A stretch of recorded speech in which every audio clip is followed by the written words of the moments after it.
आपकी स्क्रीन पर अभी दो तस्वीरें हैं। एक तस्वीर बीजेपी की रैली की है तो दूसरी तस्वीर कांग्रेस की रैली की है। बीजेपी की रैली में सारी कुर्सियां खाली हैं, जबकि वहां पर कई केंद्रीय मंत्री पहुंचे हुए थे। और वहीं दूसरी तस्वीर कांग्रेस पार्टी की है। बताया जा रहा है कि कांग्रेस पार्टी की रैली में 15 लाख से ज्यादा लोग आए थे। नमस्कार, मेरा नाम है नवीन कुमार नंदन और आप देख रहे हैं नेशनल दस्तक। भारतीय जनता पार्टी यही दावा करती है दुनिया की सबसे बड़ी पार्टी है, सबसे बड़ा संगठन है, सबसे ज्यादा कार्यकर्ता उनके पास हैं, सबसे ज्यादा विधायक मंत्री सांसद सब उनके पास हैं, लेकिन उनके पास जनता नहीं है साहब। और अगर जनता होती तो इस तरीके की तस्वीरें आप अपनी स्क्रीन पर नहीं देख रहे होते।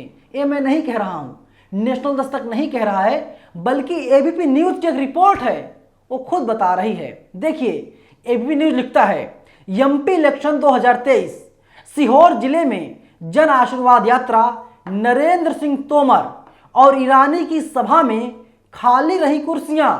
नरेंद्र सिंह तोमर मोदी के खासम खास बताए जाते हैं, हमारे देश के केंद्रीय मंत्री हैं। ईरानी जी भी केंद्रीय मंत्री है, मोदी जी की खासम खास हैं। लेकिन ये लोग जाते भाषण देने के लिए तो पता चलता है वहां पर सारी कुर्सियां खाली पड़ी हुई हैं। आप देख लीजिए आपकी स्क्रीन पर। आगे एबीपी न्यूज क्या लिखता है मैं आपको बता देता हूं, फिर मैं आगे आपको बताऊंगा कि कांग्रेस की कहां पर रैली हुई थी, कौन से नेता पहुंचे थे और कितने लाख लोग वहां पर एकजुट हुए थे।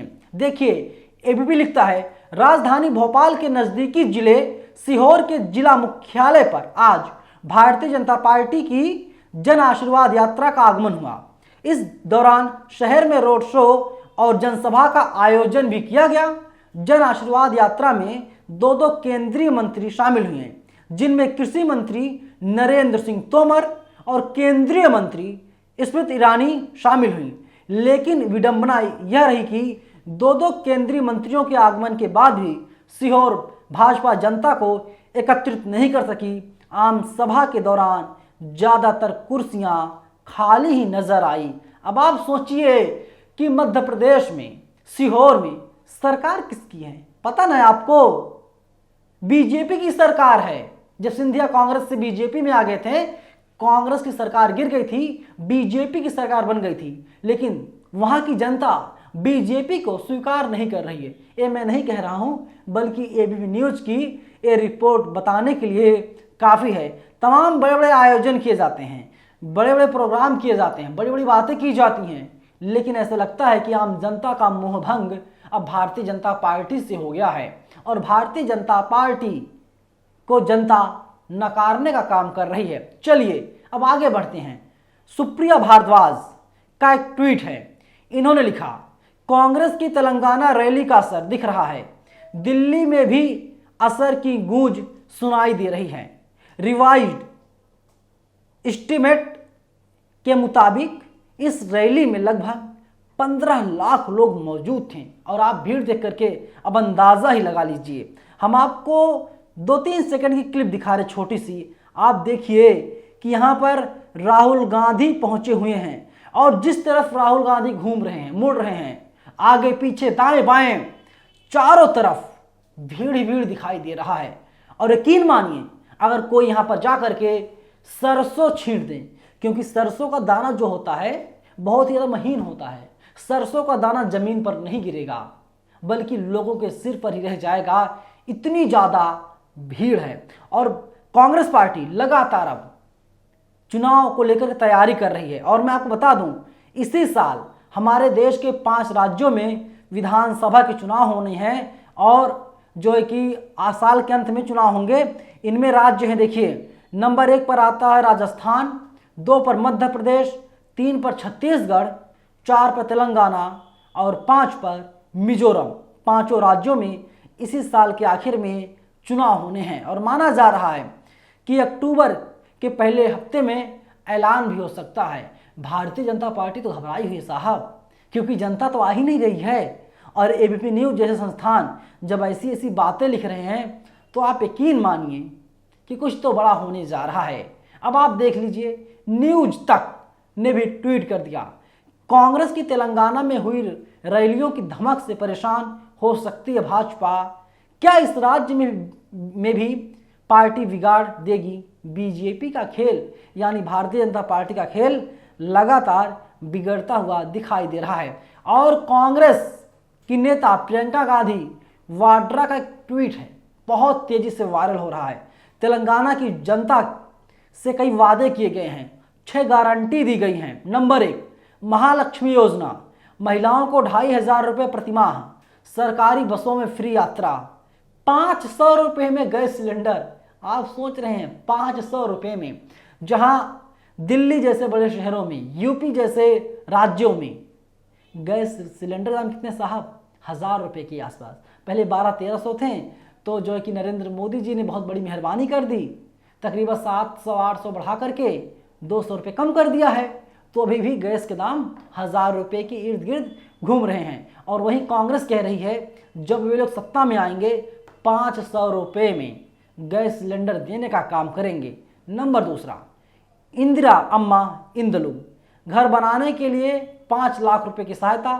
तेलंगाना आंदोलन के सेनानियों को 250 वर्ग गज जमीन दिया जाएगा। नंबर 3, गृह ज्योति योजना, 200 यूनिट फ्री बिजली, यानी आप 200 यूनिट तक घर की बिजली जलाइए, 1 रुपये भी बिल आने वाला नहीं है, आप मौज कीजिए। नंबर 4, युवा विकासम, कॉलेज छात्रों के लिए 5 लाख रुपए की आर्थिक सहायता। राज्य के हर मंडल में तेलंगाना इंटरनेशनल स्कूल खोला जाएगा, यानी हर एक मंडल में। अब आप बताइए कि बात किसकी हो रही है? शिक्षा की बात हो रही है, फ्री बिजली की बात हो रही है, लोगों को फ्री सिलेंडर की बात हो रही है, और ऐसी बातें हो रही हैं जो आम जनता को चाहिए। नंबर 5, चौथा, वरिष्ठ नागरिकों, विधवाओं, विकलांग आदि को 4,000 रुपये मासिक पेंशन। राजीव आरोग्यश्री के तहत 10 लाख रुपए का स्वास्थ्य बीमा।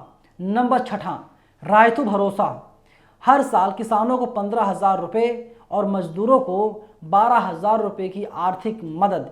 कर्नाटक की तरह तेलंगाना में भी कांग्रेस सरकार हर हाल में गारंटी पूरा करके दिखाएगी, और इसीलिए भारतीय जनता पार्टी की नींद उड़ी हुई है। अब यही देखना होगा कि भारतीय जनता पार्टी क्या करती है।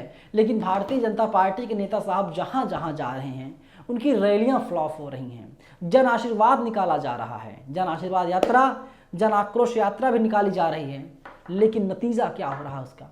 ढाक के 3 बात, यानी कोई मतलब नहीं।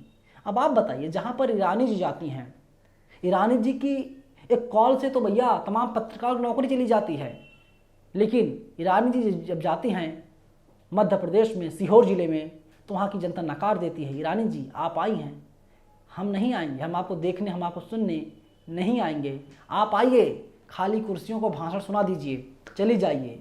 नरेंद्र सिंह तोमर, आप तो साहब एमपी की रहने वाले हैं, फिर भी आपके राज्य में भीड़ नहीं आ रही है। आप केंद्रीय मंत्री हैं। मामा शिवराज सिंह चौहान, नरोत्तम मिश्रा जी जो गृह मंत्री हैं, जो कहते हैं कि मुझे पता है कि दीपिका पादुकोण किस रंग की बिकनी पहनती हैं, लेकिन उन्हें नहीं पता कि भीड़ इकट्ठा क्यों नहीं हो रही है।